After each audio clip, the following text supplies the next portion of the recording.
This information is for educational purposes only. It is not intended to substitute for professional medical advice and should not be interpreted to contain treatment recommendations.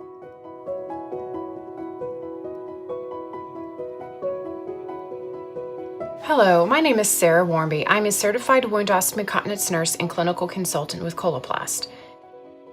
This module will include how to use the one-piece SenSura Mio urostomy pouch.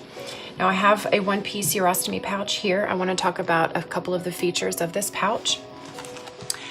We do have multi-chambers on the bottom here. There are two square-like features here. This prevents sloshing, so when the urine does come to the bottom of the pouch, this helps prevent sloshing and also kind of evens out the pouch itself so it's not bulging in one spot. Now also, we have an anti-reflux valve here, and what this does is helps prevent the urine coming from and washing over the stoma itself. Now, right here you have the urostomy spout. This is where the urine will be coming out into bedside drainage.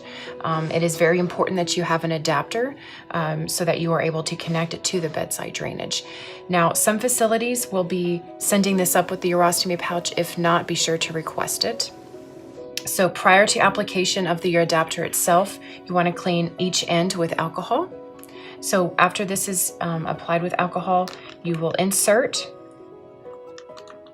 the ridged edge in first, followed by the bedside drainage bag. Now this bedside drainage bag might look a little bit different than your facility, but the concept is the same.